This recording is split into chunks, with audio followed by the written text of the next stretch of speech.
Welcome நேயர்களே. இது Sharmila talkies. நான் உங்கள் டாக்டர் ஷர்மிளா. இன்னைக்கு நம்மளோட சிறப்பு விருந்தினரா இணைஞ்சிருக்கிறாரு மூத்த பத்திரிகையாளர் ஆர்.கே. என்கிற ராதாகிருஷ்ணன் அவர்கள். வணக்கம். வணக்கம். மோடி சமீபத்திலே இஸ்ரேலுக்கு போயிருக்கிறாரு அப்படிங்கிறது தான் பேசும் பொருளாக இருக்கு. இஸ்ரேல் அரசுடைய மிக உயரிய ஒரு சிவிலியன் ஆனர் வந்து அவருக்கு குடுத்திருக்கிறாங்க. இஸ்ரேல் பார்லிமென்ட்ல போய் அவர் உரையாற்றி இருக்கிறாரு. நம்ம பார்லிமென்ட்க்கு வருந்தி வருந்தி கூப்பிட்டாலும் வரமாட்டேங்கிறாரு. ஆனா இஸ்ரேல் பார்லிமென்ட்ல போய் அவர் உரையாற்றும்போது அங்க இருக்கக்கூடிய எதிர்க்கட்சிகள்லாம் வெளிநடப்பு பண்ணியிருக்கிறாங்க. இது இந்தியாவுக்கே ஒரு அவமானம் அப்படிங்கிற ஒரு கருத்த வந்து எதிர்க்கட்சிகள் வைக்கிறாங்க. இது உண்மையிலேயே இந்தியாவுக்கு ஆன ஒரு அங்கீகாரமா பார்க்கிறீங்களா? இல்ல மோடியுடைய ஒரு பெர்சனல் இமேஜ் பில்டிங் எக்ஸர்சைஸா பார்க்கிறேன். இல்ல இது வந்து மோடி வந்து is attaching India to Israel. அது ஒரு முக்கியமான விஷயமா தான் நான் பார்க்கிறேன். ஏனென்றால் நம்மளுடைய இந்த டிஃபென்ஸ் ப்ரொக்யூர்மெண்ட்ல பாத்தீங்கன்னா இந்த இது ஏவுகணையில இருந்து ஆரம்பித்துக் கொண்டு ட்ரோன்ஸ்ல இருந்து ஆரம்பித்துக் கொண்டு பெகாசஸ் எல்லாமே வந்து அங்கிருந்து தான் வருது. ஹியூஜ் ஜம்ப் வந்திருக்கிறது. இஸ்ரேலுக்கிட்ட நம்ம வாங்குற விஷயங்கள் வந்து பெரிய ஜம்ப். மோடியினுடைய பீரியட்ல வந்து அந்த அளவுக்கு அதிகமாக வாங்கி கொண்டிருக்கிறோம். குறிப்பாக உளவு பார்க்கின்ற விஷயங்கள், அதே மாதிரி ட்ரோன்ஸ், இது ரெண்டு தான் பெரிய ஐட்டம்ஸாக நான் காண்கிறேன். அதே மாதிரி சர்ஃபேஸ் டு ஏர் மிசைல்ஸ், பல விஷயங்கள் வந்து அங்கிருந்து வாங்கி கொண்டிருக்கிறோம். என்னெல்லாம் நாம வந்து முன்காலங்களில் வந்து இந்த விஷயங்கள் எல்லாம் ரஷ்யா கிட்ட இருந்து, இல்லை என்றால் செக்கஸ்லோவியா இந்த மாதிரி நாடுகள் இருந்து வாங்கிட்டு இருந்தோம். இப்ப கம்ப்ளீட்டா மாற்றி எல்லாமே வந்து இஸ்ரேல் பாஸ்கெட்ல வந்து போட்டுருவோம். இதை என்னை பொறுத்தவரை ஒரு பெரிய பிரச்சனையா பாக்குறேன். ரெண்டாவதாக, அதாவது யாருமே போகாத ஒரு நாட்டுக்கு வந்து, அதாவது உலகத் தலைவர்கள் வந்து அருவருப்போடு பார்க்கின்ற ஒரு நாடு. ஏனென்றால் காசால வந்து மோர் தென் 70,000க்கு மேற்பட்ட நபர்களை வந்து கொன்று குவித்து, அதுல ஏறத்தாழ 15,000 20,000 வந்து குழந்தைகளாக இருக்கின்ற ஒரு சூழல் வந்து யாருக்குமே ஒரு தயதாட்சியம் இல்லாமல் அனைவரையும் கொன்றுவிட்டு, அதன் பிறகு வந்து அது வந்து செல்ஃப் டிஃபென்ஸ் என்று சாதித்துக் கொண்டிருக்கின்றது ஒரு நாடு. பெஞ்சமின் நேத்தன்யாஹூ வந்து வார் கிரிமினலாக இன்டர்நேஷனல் கிரிமினல் கோர்ட் வந்து தெளிவாக கூறியிருக்கிறது. அவருக்கு அரெஸ்ட் வாரண்ட்ஸ் இருக்கிறது. குறிப்பாக பாத்தீங்கன்னா பல நாடுகளுக்கு இப்ப இஸ்ரேல் விமானம் இவரை ஏற்றின விமானம் வந்து அமெரிக்காவுக்கு போகும்போது வந்து பல நாடுகளுக்கு மேல வந்து ஃபிளை பண்ண மாட்டார். ஏனென்றால் அங்க ஃபிளை பண்ண அவருடைய ஏர் ஸ்பேஸுக்கு போனா அவர்கள் வந்து ஏர்பிளைன்ஸ் அனுப்பி, அதாவது வார் பிளைன்ஸ் அனுப்பி இவரை வந்து அங்க இறங்க வைத்திருவார்கள். இறங்க வைத்து அவர் அரெஸ்ட் பண்ணிட்டு ஐசிசியில கொண்டு போய் ஹேக்ல கொண்டு போய் நிறுத்தக்கூடிய அந்த வாய்ப்பு இருக்கிறது என்ற காரணத்தினால அவர் போக மாட்டாரு. அப்போ ஒரு வார் கிரிமினலோட போய் உட்கார்ந்து கொண்டு நரேந்திர மோடி வந்து இந்தியாவினுடைய செக்யூரிட்டி ஆர்கிடெக்சர் நம்ம வந்து முழுக்க அவருடைய கையில கொடுத்துருக்கோம். ஒண்ணு. ரெண்டாவதாக, அந்த எதிர்கட்சிகளினுடைய வெளிநடப்பு வந்து ஸ்பீக்கருக்கு எதிரான வெளிநடப்பை தவிர நரேந்திர மோடிக்கு எதிரான வெளிநடப்பு கிடையாது என்றதான் என்னுடைய தகவலா இருக்கிறது. அது மட்டும் எனக்கு ஒரு பிரச்சனையாக தோணவில்லை. அது எல்லா இடத்துலயும் வந்து வெளிநடப்பு என்பது எல்லா இடத்துலயும் நடந்து கொண்டுதான் இருக்கும். அதை தாண்டி இந்த ஃபாதர்லேண்ட் என்ற கான்செப்ட் வந்து இந்தியாவில கிடையாது. நம்மளுடைய புராணங்களையும் கிடையாது. எந்த ஒரு புராணம் எடுத்துப்பட்டாலும் ஃபாதர்லேண்ட் கிடையாது, மதர்லேண்ட் என்ற கான்செப்ட் தான் இருக்குது. நம்மளுடைய தாய்நாடு நம்ம தமிழ்ல இருந்து ஆரம்பிச்சு எந்த மொழியில வேணா எடுத்து பாருங்க, தாய்நாடு என்ற கான்செப்டா இருக்கிறதே தவிர தகப்பன் நாடு என்ற ஒரு கான்செப்ட் வந்து ஒரு அபத்தமான விஷயம். அந்த அபத்தமான விஷயத்த அங்க போய் அவர் வந்து பேசி இருக்கிறார். அப்ப என்னை பொறுத்தவரை இருக்கின்ற பெரிய பிரச்சனைன்னு பாத்தீங்கன்னா, இந்தியாவுடைய செக்யூரிட்டி பாஸ்கெட்ல வருகின்ற விஷயங்கள், அது ரிடண்டன்சி தேவைப்படுது. அதாவது இப்போ வந்து நாளைக்கு ஒரு நாடு வந்து நமக்கு இப்ப நான் வாங்கி கொண்டிருக்கிறோம், சீனாவிட்ட இருந்தோ இல்ல ரஷ்யாவிட்ட இருந்தோ ஏதோ ஒரு பொருள் வாங்கி கொண்டிருக்கோம். திடீரென்று அவர்கள் நிறுத்திவிட்டால் அது வேற அந்த அந்த அந்த நாடு இல்லாமல் வேறொரு நாடு கிட்ட இருந்து நம்ம ஸ்பேர்ஸ் வாங்கி நம்மளால வந்து அது பயணிக்க முடியுமான்ற கேள்விதான். பெகாசஸ்ல அது சாத்தியம் கிடையாது. பெகாசஸினுடைய இன்ஃபேக்ட் கம்ப்ளீட் மெயின்டெனன்ஸ் கூட இஸ்ரேல் நாடு தான் பண்ணி கொண்டிருக்கிறது. அதுவும் நமக்கு மிக மிக செக்யூரிட்டி காக்கப்பட்ட ஒரு இடத்தில் வந்து அதை செய்து கொண்டிருக்கிறார்கள் என்பது என்னை பொறுத்தவரை வந்து நம்மளுடைய ஏறத்தாழ entire national security establishment Israel கிட்ட கொடுக்கறதுக்கு சமமாக நான் பார்க்கிறேன். இது ஒத்துக்கொள்ள முடியாது. அடுத்த அரசாங்கம் யார் வந்தாலும் சரி, இப்ப பாஜகவுக்கு வேற ஒரு தலைமை வந்தாலும் முதல் கட்டமாக வந்து இந்த ஒரு அவலத்தை நிறுத்த வேண்டும் என்றுதான் என்னுடைய வேண்டுகோளாக இருக்கும். இப்போ நீங்க பாத்தீங்கன்னா உலக அளவுல ஒரு ஜியோ பாலிடிக்ஸ் அப்படிங்கறது ஒரு டிஃபரெண்ட் டர்ன் எடுத்திருக்கு. இன்னைக்கு வந்து பவர் இருக்கிற ஒரு நாடு வெறும் மாரல் ஹை கிரவுண்ட் மட்டும் இல்ல, எந்த அளவுக்கு அவங்க கிட்ட ஒரு பவர் இருக்கோ, ஒரு செக்யூரிட்டி டிஃபென்ஸ் இது இருக்கோ, அவங்க தான் வந்து இன்னைக்கு வந்து ஒரு பேசும் பொருளாக இருக்கிறாங்க அப்படிங்கிற ஒரு நிலைக்கு நம்ம மாறிக்கிட்டு இருக்கோம். இப்படிப்பட்ட ஒரு காலகட்டத்துல நமக்கு தேவைப்படுது, இந்த டிஃபென்ஸ் எக்யூப்மெண்ட்லாம் தேவைப்படுது அப்படின்னு நம்ம ஓவர் ரிலையன்ஸ வந்து இஸ்ரேல் மேல கொண்டு போய் வைக்கிறோம் அப்படிங்கிற ஒரு குற்றச்சாட்டு வைக்கிறீங்க. இதற்கு பின்னால இருந்து நமக்கு அழுத்தம் கொடுக்கிறது யுஎஸ் அப்படிங்கிற ஒரு குற்றச்சாட்டும் வைக்கப்படுது. அது உண்மையா? ஏன்னா பாலஸ்தீன் போரை பொறுத்தவரைக்கும், காசாவை பொறுத்தவரைக்கும் ஒரு நிலைப்பாடு எடுக்கிறோம். அதே யுக்ரைன் வார்ன்னு வரும்போது வேற ஒரு நிலைப்பாடு எடுக்கிறோம். ரஷ்யா கிட்ட இருந்து இன்னைக்கு வந்து ஸ்லோவா நம்ம விலகி வந்துகிட்டு இருக்கோம். ஒரு பக்கம் சைனா, பாகிஸ்தானோட கைகோர்த்து நமக்கு எதிராக ஆபரேஷன் சிந்தூர் நடக்கும் பொழுது கூட நீங்க பாத்தீங்கன்னா, சைனா வந்து ரியல் டைம் அவங்களுக்கு அந்த ஜியோ பொலிட்டிக்கல் லொகேஷன்ஸ் எல்லாம் வந்து ஷேர் பண்ணாங்க. அவங்களுக்கு ஆயுதம் மூலமாக ஹெல்ப் பண்ணாங்க. அப்படிங்கிற கேள்வி எல்லாம் வருது. அப்போ இந்த open allegiance to US and Israel அப்படிங்கிறது ஒரு ஸ்ட்ராட்டஜிக் நெசசிட்டி காலத்தின் கட்டாயம் அப்படின்னு இத நியாயப்படுத்த முயற்சி பண்றாங்களே, இது உண்மையா? இல்ல கிடையவே கிடையாதுங்க. அதாவது நீங்க அமெரிக்கா கிட்ட இல்ல என்றால் யுஎஸ் கிட்ட போயிட்டு நீங்க வந்து அடிபணிந்து விட்டால், இல்லை என்றால் அவர்களுடைய எக்யூப்மென்ட் வாங்குனாங்கன்னா, அவங்க என்னைக்கு வேணா அத செஞ்சு ஸ்விட்ச் ஆஃப் பண்ணிறலாம். நீங்க நீங்க பார்த்தீங்களான்னு எனக்கு தெரியாது. தாலிபான் வந்து ஒரு ஒரு ஹெலிகாப்டர் வந்து ஆப்பரேட் பண்ண பார்க்குறாங்க. இவர்களுடைய அதாவது அமெரிக்கா பின்னை விட்டு சென்ற ஹெலிகாப்டர் வந்து ஆப்பரேட் பண்ண பார்க்குறாங்க. அது மேல போகுது. மேல போனோம்னா அங்க ஏதோ ஸ்விட்ச் ஆஃப் பண்றாங்க போல தெரியுது. ஏனால் எப்பவுமே வந்து இந்த என்ன ஒரு விமானம்னாலும் சரி, என்ன ஒரு ஒரு ஒரு வெப்பன்ஸ் பிளாட்ஃபார்ம் ஆனாலும் சரி, இல்ல டிரான்ஸ்போர்டேஷன் பிளாட்ஃபார்ம் ஆனாலும் சரி, அது எப்பவுமே வந்து கம்யூனிகேஷன்ல இருக்கும். அது வந்து சேட்டலைட்டோட கம்யூனிகேஷன் இருக்கும். அமெரிக்கன் சேட்டலைட்டோட கம்யூனிகேஷன்ல இருக்கும். தெரிஞ்சோம்னா அவங்க வந்து ஸ்விட்ச் ஆஃப் பண்ணிட்டாங்க. அது அப்படியே நேரா வந்து டால்னு கீழ விழுது. அதோட முடிஞ்சு போச்சு. இது என்னைக்கு வேணாலும் இவர்கள் வந்து டர்ன் ஆஃப் பண்ணலாம். அதனால தான் நாம் வந்து ஜாயிண்ட் மேனுஃபேக்சரிங் இல்லன்னா இங்கேயே இந்தியாவுக்கு வந்து டெக்னாலஜி டிரான்ஸ்ஃபர் என்ற விஷயத்தை வந்து சொல்லிக் கொண்டிருக்கோம். இப்ப ரஃபாலே என்ற ரக விமானங்கள் வந்து என்னை பொறுத்தளவு வந்து அந்த அளவுக்கு ஒரு பெரிய ஒரு லேட்டஸ்ட் ஜெனரேஷன் ஃபைட்டர்ஸ் இல்ல ஆக இல்லைன்னா கூட நாம் வந்து எதற்காக என்னை பொறுத்தவரை அது ஒரு பிரச்சனை இல்லாத விஷயமா நான் ஏன் காட்டுறேன்னு பாத்தீங்கன்னா இங்க ப்ரொடக்ஷன் லைசன்ஸ் இங்க வருகிறது. டெக்னாலஜி டிரான்ஸ்ஃபர் இருக்கான்னு எனக்கு தெரியவில்லை. பட் இருந்தாலும் கூட நம்ம ஆட்கள் வந்து ஒரு அளவுக்கு வந்து அதுல வந்து தொழில்நுட்பம் அவர்களுக்கு வந்துவிடும். ஆனால் இஸ்ரேலை பொறுத்தவரை, அமெரிக்காவை பொறுத்தவரை ஒரு ஒரு ஒரு ஒரு சாதாரண ஒரு பிஸ்டால்ல இருந்து ஆரம்பித்துக் கொண்டு அவர்கள் என்ன கொடுத்தாலும் அதுக்கு டெக்னாலஜி டிரான்ஸ்ஃபர் வந்து இந்தியாவுக்கு கொடுக்கறது கிடையாது. அதாவது தொழில்நுட்பம் வந்து இங்க நமக்கு டிரான்ஸ்ஃபர் இங்க வராது. அதான் என்னை பொறுத்தவரை பெரிய பிரச்சனையா இருக்கிறது. அதான் இப்ப வந்து ஒரு பிரம்மோஸ் என்ற ஒரு பிரமாண்டமான ஒரு விஷயத்தை வந்து நாம் செய்திருக்கோம் இல்லையா? இந்தியாவுடைய க்ரூஸ் மிசைல். அது எங்க யாருனால முடிஞ்சதுன்னு பாத்தீங்கன்னா ரஷ்யானால தான் முடிஞ்சது. Russia and India co production வந்து இங்க பண்ணி கொண்டிருக்கிறோம். அது இன்னும் போய் கொண்டிருக்கிறது. இன்னும் வந்து இந்தியாவுடைய மெயின் க்ரூஸ் மிசைல் எதுன்னு பாத்தீங்கன்னா இதுதான். அதே மாதிரி இன்னைக்கு எந்த ரக விமானங்கள் வந்து நமக்கு இன்னும் வந்து கை கொடுத்து கொண்டிருக்குன்னு பாத்தீங்கன்னா சுகாய் 30 மிக் இந்த மாதிரி விமானங்கள் தான். அப்கோர்ஸ் ஓல்டு ஏர்கிராஃப்டா தான் அந்த இருக்கிறது. அப்படி இருந்தால் கூட அது இது எங்கிறது வந்து பாத்தீங்கன்னா அதுவும் ரஷ்யாவில இருந்து தான் வந்தது. அவர்கள் வந்து சுகாய் வந்து இங்கே வந்து ப்ரொடக்ஷன் பண்ணலாம். சுகாய் 55 வந்து இங்கே 56 வந்து இங்கே ப்ரொடக்ஷன் பண்ணலாம் என்றெல்லாம் கூடியிருந்தார்கள். Technology transfer கூறியிருந்தார்கள். அதையெல்லாம் வந்து தள்ளி போட்டு அங்க போயிட்டு அமெரிக்கா கிட்ட போயிட்டு ஒப்பந்தம் போட வேண்டிய விஷயம் என்ன அவசியம் என்னன்னு எனக்கு புரிய மாட்டேங்குது. அதே மாதிரி தான் ஷிப் பில்டிங்ல ஆனாலும் சரி இதெல்லாம் ஓரளவுக்கு செல்ஃப் ரிலையன்ஸ் இந்தியாவுக்கு செல்ஃப் ரிலையன்ஸ் எங்கிருந்து வருதுன்னு பாத்தீங்கன்னா ரஷ்யானால தான் வருமே தவிர நிச்சயமாக வந்து அமெரிக்கானால வராது. அமெரிக்கா அதை செய்யவே செய்யாது. இதனாலதான் நம்ம வந்து ரஷ்யா கிட்ட இவ்வளவு காலமா இருந்தோம். எப்பங்க போர் நடந்திருக்கு? நரேந்திர மோடி இப்ப இருந்த டைம்ல எப்பாச்சும் போர் நடந்திருந்ததா? அதுக்கு முன்னாலதான் வாஜ்பாய் இருந்த டைம்ல தான் கடைசியா போர் நடந்தது. அது என்ன எந்த வெப்பன் வந்து அங்க காப்பாத்தி விட்டுச்சுன்னு பாத்தீங்கன்னா வேற ஒன்றும் கிடையாது. போஃபோர்ஸ். ராஜீவ் காந்தி அந்த அளவுக்கு இழிவாக பேசின ஒரு விஷயம் இருக்கு இல்லையா? அந்த போஃபோர்ஸ் ரக பீரங்கிகள் தான் அன்னைக்கு வந்து காப்பாத்தி விட்டது. அப்ப ஸ்வீடன்ல இருந்து வாங்கின விஷயம். ஸ்வீடன்ல இப்படி ஒரு விஷயம் இருக்கிறது எத்தனை பேருக்கு தெரியும்? ஒரு பெரிய ஒரு ட்ரையல் முடிச்சிட்டு அதன் பிறகு பிரெஞ்சு ஆனாலும் சரி, ஸ்வீடன் ஆனாலும் சரி, அமெரிக்காவுடைய அவருடைய ஹவுச்சர்ஸ் ஆனாலும் சரி இதெல்லாம் வைத்து கடைசியில வந்து ஒரு ஆர்மி தலைவர்கள் வந்து முடிவெடுக்கிறார்கள். இதுதான் நமக்கு தேவைப்படுகிறது. ஹவுச்சர்ஸ் வந்து நமக்கு போஃபர்ஸ் எடுத்துக்கலாம் என்று அவர்கள் வந்து கூறுகிறார்கள். அதன் பிறகு வந்து இம்ப்ரோவைசேஷன் தான். இதை கொண்டு போயிட்டு நம்ம அந்த அளவுக்கு ஒரு ஹை ஆல்டிடியூட்ல வைக்கிறதெல்லாம் பெரிய இம்ப்ரோவைசேஷன் தான். அதுல வந்து மாற்றுக்கிறதே இருக்க முடியாது. அப்ப இந்தியன் சோல்ஜர்ஸ் வந்து இந்தியன் டெக்னிக்கல் சப்போர்ட்டோட இவ்வளவு வேலைகள் செய்திருக்கிறார்கள்.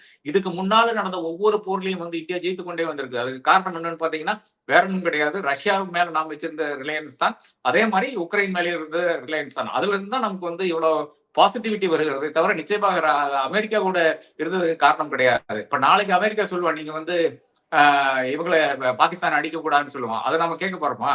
அதாவது இப்ப இந்த போர்ல வந்து இந்த சமீபமாக நடந்த போர் என்று சொல்லுகின்ற ஒரு விஷயம் இருக்கு இல்லையா? Short exchange of fire. அதுல வந்து அமெரிக்கா தெளிவாக வந்து பாகிஸ்தான் கிட்ட சொல்லியிருக்கு நீங்க வந்து F-16 விமானங்கள் வந்து யூஸ் பண்ணக்கூடாதுன்னு சொல்லியிருக்கிறது. நாளைக்கு அவனே திரும்பி நம்ம கிட்ட சொல்ல மாட்டான்னு என்ன கட்டாயம் இருக்குது? என்ன ஒரு what is the guarantee that he will not to that? இப்ப அவ்வளவு பிரச்சனைகள் இருக்குது. இதனாலதான் வந்து அமெரிக்கா கூட இந்த மாதிரியான பெரிய ஒப்பந்தங்கள் போடக்கூடாது என்று செக்யூரிட்டி எக்ஸ்பர்ட்ஸ் அனைவருமே கூறுவார்கள். நானும் அதை தான் கூறுவேன். இதுல இன்னொரு விஷயம் நம்ம பார்க்க வேண்டியிருக்கு. ஆபரேஷன் சிந்தூர் நடந்தபோது இந்த ரஃபேல் விமானங்களுக்கு என்ன நடந்தது அப்படிங்கிறது இன்னமும் வந்து நமக்கு ஒரு தெளிவு இல்ல. இப்படிப்பட்ட சூழ்நிலையில பிரான்ஸ்ல இருந்து நம்ம வந்து டிஃபென்ஸ் எக்யூப்மென்ட் வாங்கிட்டு இருந்தோம் அப்படிங்கும்போது, அங்கேருந்து இப்ப ஸ்லோவா வந்து இஸ்ரேல் பக்கம் நகர்றோம் அப்படின்னா, ஒரு அடிமை நமக்கு சிக்கிட்டான். இவனுக்கு வந்து எல்லாத்தையும் டம்ப் பண்ணிடலாம் அப்படிங்கிற ஒரு முயற்சியில ஈடுபடுறாங்களா? நம்ம ரொம்ப ஓவர் டிபெண்டன்ட் ஆறோமா? அப்படிங்கிறது ஒரு கேள்வி இருக்கு. இல்ல சைனாவை எதிர்க்க அமெரிக்கா நம்மள ஒரு பகடைக்காயா இப்ப பயன்படுத்துதா? வேற வழியே இல்லாம அமெரிக்கா கிட்ட ரொம்ப அதிகமா போய் சிக்கிட்டதுனால, மோடி இன்னைக்கு ஒரு பப்பெட் ஆயிட்டாரா அமெரிக்கா கையில? அப்படிங்கிற ஒரு கேள்வி இருக்குல்ல. இது எப்படி இல்ல மோடியினுடைய பிரச்சனை அதானி தானுங்க. இப்ப வந்து ஹைஃபா போர்ட் வந்து இப்ப ஏறத்தாழ 70% ஓன்ட் பை அதானி. அதனால தான் இப்ப வந்து இஸ்ரேல் கூட இவ்வளவு இந்த அளவுக்கு ஒப்பந்தங்கள் போட்டுக் கொண்டிருக்கிறோம். அதே நாம வந்து ஏறத்தாழ ஒரு கோழைகள் போல சபஹார் போர்ட்ல இருந்து ஓடி போயிட்டோம். ஈரானுடைய போர்ட் வந்து நான் டெவலப் பண்ணது நாம மோர் தென் $120 மில்லியன் வந்து இந்த ஒரு கால அளவிலே வந்து செலவு பண்ணியிருக்கோம். போர்ட் டெவலப் பண்ணியிருக்கோம். அது எதுக்காக டெவலப் பண்ணோம்னு பாத்தீங்கன்னா ஸ்ட்ராட்டஜிக் அசெட்டாக டெவலப் பண்றோம். என்ன ஸ்ட்ராட்டஜின்னு பாத்தீங்கன்னா வேற ஒன்றும் கிடையாது. இப்ப நமக்கு வந்து ஆப்கானிஸ்தானுக்கு போற ஒரு வழி வேண்டும் என்றால் அது வந்து over over route of Pakistan அவங்க வந்து அலோவ் பண்ண மாட்டாங்க. அதனால காரகோரம் வழியாகவும் போக முடியாது. ஃபுல் ஆஃப் ஹிமாலயன்ஸ் ஆல்ரெடி அதுக்கப்புறம் வந்து சீனா வந்துருது, சென்ட்ரல் ஏஷியன் நேஷன்ஸ் வந்துருது. சென்ட்ரல் ஏஷியன் நேஷன்ஸ் வந்து பொலிட்டிக்கல் இன்ஸ்டெபிலிட்டி தாராளமாக இருக்கிறதுனால நம்ம அந்த வழியாகவும் வந்து போக முடியாது. நமக்கு பார்டர்ஸும் கிடையாது. ஒரு ட்ரை ஜங்ஷன் இருக்குது. பட் அந்த ட்ரை ஜங்ஷன்ல வந்து ஏறத்தாழ சைனா வந்து முழுக்க எடுத்தனால இப்போ சைனா, பாகிஸ்தான் இதை தாண்டி வந்து ஒரு ஒரு அவுட் ஆஃப் சென்ட்ரல் ஏஷியாவுக்கு நமக்கு லேண்ட் ரூட் கிடையாத ஒரு நிலை இருக்குது. அதனாலதான் ஒரு சி ரூட் வந்து நம்ம வந்து ஜபார்ல ஓபன் பண்றோம். அதை வந்து டப்புன்னு வந்து விட்டு போட்டு நாம இப்ப என்ன பண்றோம்னு பாத்தீங்கன்னா நாம வந்து அமெரிக்கா சொல்லிச்சா சரி ஈரான் கூட இவ்வளவு பிரச்சனை இல்லை அப்ப வேண்டாம், ரஷ்யா கூட ஆயில் வாங்கின பிரச்சனை இல்லை. ஃபர்ஸ்ட் பெரிய தப்பட்டம் அடிச்சாங்களே இந்த ஹர்தீப் சிங் சுரையும் ஜெய்சங்கரும் எல்லாம் சேர்ந்து நம்மளுடைய இன்ட்ரெஸ்ட் தான் நம்ம வந்து ப்ரொடெக்ட் பண்ணணும்னு சொல்லிட்டு அதன் பிறகு எங்க திடீரென்று புதுசா ஒன்னும் ரஷ்யா போர் ஆரம்பிக்கவில்லை, பழைய போர் தான். ஏதோ ட்ரம்ப் சொல்றாங்கிறதுக்காக திடீரென்று நம்ம அனைத்து இம்போர்ட்டையும் நிறுத்திவிட்டு இப்ப வெனிசுவேல இருந்து பெட்ரோலியம் ப்ராடக்ட்ஸ் வாங்கி கொண்டிருக்கிறோம். இதை விட பெரிய ஒரு அவ்வளவும் கிடையாது, கேவலமும் கிடையாது. ஒரு நாடு இதுவரை வந்து இதை விட மோசமாக வந்து ஒரு நாடை வந்து சித்தரிக்கவும் முடியாது. அங்க அமெரிக்கா கூட இன்னைக்கு ஒப்பந்தம் போடவே முடியாத ஒரு சூழ்நிலை இருக்கிறது. ஏன்னா ட்ரம்ப் வந்து இன்னைக்கு ஒண்ணு பேசுவாரு, நாளைக்கு ஒண்ணு பேசுவாரு. இது வந்து ஸ்ட்ராட்டஜிக் ஃபோர்சைட்டே இல்லாத ஒரு நாடாக மாறிவிட்டது. கூட இருக்கிறவங்க பூரா வந்து கோமாளிகளாக தான் இருக்கிறார்கள், இல்லை என்றால் களவாணிகளாக இருக்கிறார்கள். இது ரெண்டு தான் ட்ரம்பினுடைய பெரிய விஷயமா இருக்கிறது. கூட இருக்கிறவன் கூட பேசிட்டு பிரயோஜனமே கிடையாது. மார்க்கோ ரூபியோ தவிர வேற யாரு கூடயும் ஒரு பேச்சு கொடுக்கறது கூட நம்மளால முடிய மாட்டேங்குது. அதனாலதான் லாபிஸ் எல்லாம் ஹேக் பண்ணி கொண்டிருக்கிறோம். இதுதான் உலகத்தினுடைய சிச்சுவேஷனா இருக்குது. இந்த சிச்சுவேஷன்ல போய் நம்ம ரஷ்யா கட் பண்ண வேண்டிய அவசியம் கிடையாது என்று நான் கருதுகிறேன். நான் வந்து இப்பதான் ஒரு நியூக்ளியர் பவர் பிளான்ட் இப்பதான் கொடுத்திருக்கிறார். இந்த சாங்ஷன்ஸ் வரதுக்கு முன்னாடி தான் ஒரு நியூக்ளியர் பவர் பிளான்ட் கொடுத்திருக்காரு. என்ன கேட்டாலும் கொடுத்துட்டு இருந்தாங்க. கூடங்குளத்துக்கு வந்து டெக்னாலஜி டிரான்ஸ்பர் பண்ணக்கூடிய ஒரு நாடாக அவர்கள் இருக்கிறார்கள். ஆனா அமெரிக்கால இருந்து வருகிற நியூக்ளியர் பிளான்ட்ஸ் உள்ளேயும் வந்து நாம என்ன சொல்லிருக்கோம் பாத்தீங்கன்னா லைபிலிட்டி கிளாஸ் வந்து நாங்க நீக்கிறோம். நீங்க வந்து எப்போ வேணாலும் எங்க வேணாலும் வந்து வைங்க. அந்த அளவுக்கு நான் சொல்லிட்டு இருக்கோம். அங்க டெக்னாலஜி டிரான்ஸ்பரே கிடையாது. இப்ப நாளைக்கு ஒரு இன்சிடென்ட் ஆச்சுன்னா நமக்கு என்ன உள்ள நடக்கிறது, என்ன மேப் கூட நம்மளோட கையில இருக்காது. we will not be able to sort out that issue. முழுக்க முழுக்க அமெரிக்காவை பார்த்து அமெரிக்கா சைடு போறதுனுடைய விளைவாக என்ன இருக்குன்னு பாத்தீங்கன்னா இது ஒரு சைட்ல வந்து நம்ம கல்ச்சர் கெட்டு போகும், இந்த அமெரிக்காவுடைய கல்ச்சர் எல்லாம் ரொம்ப மோசம் என்று ஓட்டுக்காக பேசிக் கொண்டிருக்கிறார். இன்னொரு பக்கம் என்ன பண்றாங்கன்னு பாத்தீங்கன்னா முழுக்க முழுக்க வந்து அமெரிக்கா என்ன சொல்லுகிறதோ அதை ஆமாஞ்சாமி சொல்லி கேட்டுக்கொள்ள வேண்டிய இடத்துல வந்து இருக்காரு. அங்கேயும் அதானி தான் பிரச்சனையா இருக்காரு. ஒரு கேஸ் இருக்கிறது நியூயார்க் கோர்ட்ல வந்து ஒன்று இருக்கிறது. ஒண்ணு ரெண்டாவதாக நேற்றைய தினம் தான் அந்த அவருடைய சோலார் இதுக்கு வந்து 120% மேல விதி வந்து இது டாக்ஸ் வந்து விதித்திருக்கிறார்கள். அதுக்கு காரணம் என்னன்னு பாத்தீங்கன்னா இது வந்து இல்காட்டன் மணி என்று வருகிறது. அதாவது தவறான முறையில் வந்து சம்பாதித்த காசை வந்து இவர்கள் இங்கே இயக்கி இருக்கிறார்கள், இங்க வந்து டிப்ளாய் பண்ணியிருக்காங்க என்று சொல்லிட்டு இன்னைக்கு இருக்கிற பெரிய சாவரின் ஃபண்ட்ஸ் எல்லாம் அதானியினுடைய அந்த கம்பெனியிலிருந்து வெளியே வந்து இருக்கிறதா தான் தகவலா இருக்கிறது. அப்ப இதுதான் சிச்சுவேஷனா இருக்கிறது. அதானியை ப்ரொடெக்ட் பண்றதுக்காக மோடி இந்த அளவுக்கு வந்து பாடுபட்டு கொண்டிருக்கிறார் என்றதான் என்னுடைய ஒரு பார்வையில் தெரிகிறது. இவங்க அடிக்கடி எல்லாத்தையுமே நேரு கிட்ட கம்பேர் பண்றதுனால இந்த கேள்வியை வைக்கிறேன். நேரு அவர்கள் பிரதமராக இருக்கும் பொழுது இந்தியா வீக்கா இருந்தது. ஆனா அட்லீஸ்ட் ஒரு மாரலி இன்ஃபுளுன்ஷியல் ஒரு கண்ட்ரியாக வந்து ஜியோ பாலிடிக்ஸ்ல இருந்தது அப்படிங்கறத நம்ம பாக்குறோம். ஆனா இன்னைக்கு இந்தியா மிகப்பெரிய ஒரு வல்லரசு ஆயிடுச்சு, 4th லார்ஜஸ்ட் எக்கானமி, ரொம்ப ஸ்ட்ராங் ஒரு கண்ட்ரியா இருக்கு அப்படின்னு சொன்னாலும் இன்னைக்கு அமெரிக்காவுடைய ஒரு அல்லக்கையா வந்து மாறிக்கிட்டு வருதோ அப்படிங்கிற ஒரு கேள்வியும் இருக்குல்ல. இதை எப்படி பாக்குறீங்க? இல்ல நிச்சயமாக மிக வருந்தக்கூடிய விஷயமாக தான் நான் பார்க்கிறேன். ஏனென்றால் ஒரு காலத்துல வந்து 1950 நினைக்கிறேன் நேரு வந்து நேரா பாலஸ்தீன்ல போய் இறங்குறாரு. இதுக்கு போல இஸ்ரேலுக்கு போல நேரா போய் அங்க இறங்குறாரு. பல தலைவர்கள் அங்க இருக்கிறார்கள். அதன் பிறகு வந்து இஸ்ரேலுக்கு அது பெரிய ஒரு பப்பிஷயமா போயிடுச்சு. அவங்க என்ன பண்ணாங்கன்னு பாத்தீங்கன்னா ஏறத்தாழ நேருடைய பிளேனை அச்சுறுத்தும் விதமாக 2 சைட்லயும் வந்து அவருடைய ஃபைட்டர் பிளேன்ஸ் வந்து ஃபிளை பண்றாங்க. அவர் வந்து அந்த ஊரை விட்டு கிளம்பும் போது அப்ப அந்த அளவுக்கு அச்சுறுத்தல் அவர்கள் செய்திருக்கிறாங்க. அப்போ நேரு டி நாட் பட்ஜ். அவர் சொல்லிட்டாரு, இது பாலஸ்தீன் என்பது ஒரு இண்டிபெண்டன்ட் கண்ட்ரி என்பது அவருடைய கம்ப்ளீட் அவருடைய பிலீஃபா இருந்தது, ஃபெய்த்தா இருந்தது. நிச்சயமாக அப்படித்தான் இருக்க வேண்டும் என்றதை அவர் விரும்பினார். இந்திரா காந்தி அம்மையார் அதான் விரும்பினார். அதனால தான் யாசர் அரஃபாத்த வந்து நம்முடைய ரிப்பப்ளிக் டே பரேட் கூட அவர் வந்து அழைத்து வந்தார். அதை தாண்டி ராஜீவ் காந்தி ஆனாலும் சரி, ஏபி வாஜ்பாய் ஆனாலும் சரி, இவர்கள் எல்லாம் வந்து ஐ கே குஜ்ரால், தேவகவுடா எல்லாருமே இந்த கன்சிஸ்டன்ட் ஸ்டாண்டர்டா இருந்தாரு. நரேந்திர மோடி மட்டும் தான் அதுக்கு ஒரு மாற்றா இருக்காரு. அப்போ இப்போ அமெரிக்காவை பொறுத்தவரை அமெரிக்கா வந்து ரொம்ப இன்வர்ட் லுக்கிங் ஆயிடுச்சு. அப்போ அவங்களை பொறுத்தவரை அவங்களுக்கு வந்து ஒரு அல்ல கையும் வேண்டாம், ஒரு மண்ணு கையும் வேண்டாம். அவங்களுக்கு வேண்டது என்னன்னா ஒரு மார்க்கெட் மட்டும் தான் தேவைப்படுது. அந்த மார்க்கெட்ல வந்து எந்த எந்த அளவுக்கு பொருட்களை வந்து டம்ப் பண்ண முடியுமோ அதை செய்வார்கள். அதுதான் இப்போ வந்து என்னை பொறுத்தவரை மாபெரும் பிரச்சனையாக நான் காண்கிறேன். என்டையர் சொசைட்டி வந்து அப்படியே சின்னபின்னமாக போகிறது. ஏனென்றால் அங்கிருந்து டைரி ப்ராடக்ட்ஸ் இருந்து ஆரம்பித்துக் கொண்டு என்ன வேணாலும் இங்க கொண்டு வந்து கொட்டலாம் என்ற ஒரு நிலை வந்திருக்கிறது. ஏனென்றால் இங்கிருந்து போகிற ப்ராடக்ட்ஸ்க்கு 18% வரி விதிக்கிறார்கள். அங்கிருந்து வர்ற ப்ராடக்ட்ஸ் வந்து 0% வரி என்று இந்தியா ஒத்துக்கொண்டது. இது ஏன் ஒத்துக்கொண்டது? Unless you are compromise, why do you want to agree to this? அப்போ உங்களுக்கு ஏதோ ஒரு பிரச்சனை இருக்கிறது. அந்த பிரச்சனையினால தான் நீங்க இவ்வளவு அக்ரி பண்றீங்க. அது எப்ஸ்டீன் ஃபைல்ஸா இல்ல அதானியா நமக்கு இன்னும் தெரியவில்லை. அப்ப என்னை பொறுத்தவரை நம்ம அல்லகையெல்லாம் ஒன்றும் கிடையாது. அவர்கள் என்ன செய்திருக்காங்கன்னு பார்த்தீங்கன்னா, பெரிய ஒரு மார்க்கெட் பார்த்திருக்காங்க. அந்த மார்க்கெட்ல கொண்டு வந்து என்ன டம்ப் பண்ண முடியும்? சோயாபீன்ல இருந்து ஆரம்பிச்சு கொண்டு அனைத்து விஷயங்களையும் அடுத்து இங்க வந்து டம்ப் பண்ண போறாங்க. அந்த டம்பிங்கை நாம எப்படி வந்து தருணம் செய்து எனக்கு தெரியாது. ஏனென்றால் இங்க இருக்கின்ற ஃபார்மர்ஸ் ஏற்கனவே வந்து ரொம்ப கொந்தளிப்பில் இருக்கிறார்கள். இன்னும் அதிகமாக ஃபார்மர் இன்ட்ரெஸ்ட் அதிகமாக வரும் என்று நான் கருதுகிறேன். அதற்கு அரசாங்கம் வந்து அவருடைய எப்படி கையாளுகிறார்கள் நாம் பார்த்தோம். சிங்கூர் நாம் பார்த்தோம். என்ன செய்து கொண்டிருக்கிறார்கள் என்று பல இடங்களில் நாம் பார்த்து கொண்டுதான் இருக்கோம். ஒவ்வொரு அஜிடேஷனையும் வந்து அவர்களை வந்து ஆன்டி நேஷனலாக சித்தரித்துக் கொண்டு அவர்களை வந்து தூக்கி உள்ள போட்டு இதே இல்லாம பெயிலும் கிடையாது, ஒண்ணும் கிடையாது என்ற நிலைமையில வைத்துக் கொண்டால் உமர் காலில் இருந்து எல்லாருமே இன்னைக்கு வந்து உள்ளதா இருக்கிறார்கள். எவ்வளவு 5000 நாள் 6000 நாள் வந்து ஒருத்தரை வந்து உள்ள வைத்து வேண்டிய தேவை என்ன, அவசியம் என்ன, இந்த கோர்ட்டுகள் என்ன செய்து கொண்டிருக்கிற இந்த கேள்வி எல்லாம் இருக்கிறது. அப்ப என்னை பொறுத்தவரை அடுத்த வருகின்ற பிரச்சனை என்பது விவசாயிகளுக்கான பிரச்சனை. அது அமெரிக்கா இங்க கிரியேட் பண்ண போகுது. அதனுடைய அண்ட்ரஸ்ட் வந்து எங்க போய் முடியும் என்று என்னால் வந்து இன்னும் கணிக்க முடியவில்லை. நீங்க ஒரு மூத்த பத்திரிகையாளர். தொடர்ந்து ஜியோ பாலிடிக்ஸ நீங்க ஃபாலோ பண்ணிக்கிட்டே வரீங்க. மோடி இத ஐடியலா எப்படி ஹேண்டில் பண்ணியிருக்கணும்னு நீங்க நினைக்கிறீங்க? பேலன்ஸ் பண்ணுங்க. அதான் ஜியோ பாலிடிக்ஸ் என்பது பேலன்ஸ் தான். இப்ப பேலன்ஸ் பண்ணாவிட்டால் எனக்கு அவனை பிடிக்கல, அதனால வந்து நீ அவனை தூக்கி போடு என்று சொன்னால் அதுல பல பிரச்சனைகள் வருகிறது. என்னை பொறுத்தவரை இந்த பங்களாதேஷ் ஒரு கேஸ் எடுத்துட்டீங்கன்னா, அங்க வந்து ஷேக் ஹசீனா வந்து எப்போது இந்த ஆகஸ்ட் 2024 அவங்க வந்து வெளியேற்றுறாங்க. வெளியேற்றணும்னா அவங்க ஒரு பிளேன்ல ஏறாங்க. She is brought to India. நான் என்னுடைய பிரச்சனை என்னன்னு பாத்தீங்கன்னா, அங்க அவங்களே லேண்ட் பண்ண விட்டுறக்கூடாது. அப்படியே அந்த பிளைட்டை வந்து எடுத்துக்கொண்டே யூகேஓ அங்க வீடு இருக்கு அவங்களுக்கு, பாரிஸ் இந்த மாதிரி ஏதாச்சும் ஒரு இடத்துல கொண்டு போட்டுருந்தீங்கன்னா உங்களுக்கு இந்த அளவுக்கு பிரச்சனை வந்து இந்தியாவுக்கும் பங்களாதேஷுக்கும் இவ்வளவு பிரச்சனை வந்திருக்காது. தாராளமாக கை வச்சிருக்கலாம். ஏங்க நாங்க என்னங்க பண்றது, அந்த ஊருக்கு போயிட்டாங்க அப்படின்னு தாராளமாக சொல்லியிருக்கலாம். இந்த ஒரு ஸ்ட்ராட்டஜிக் திங்கிங், ஒரு ஃபோர்சைட் வந்து இந்தியாவுக்கு எஸ்டாப்ளிஷ்மெண்ட் இன்னைக்கு இல்லை என்றால் நிச்சயமாக அது வந்து இப்ப reflects very poorly on the leadership தான் நான் காண்றேன். அப்ப பங்களாதேஷ் வந்து இப்போ ஒரு எளிமையா நீங்க வந்து மாத்திட்டீங்க. இதோட பெரிய ஒரு ஃப்ரெண்ட்லி கண்ட்ரி நான் பார்க்கவே முடியாது. அப்படி இருக்கிற இடத்துல இருந்து அது ஒரு எனிமி நாடா மாத்திட்டீங்க.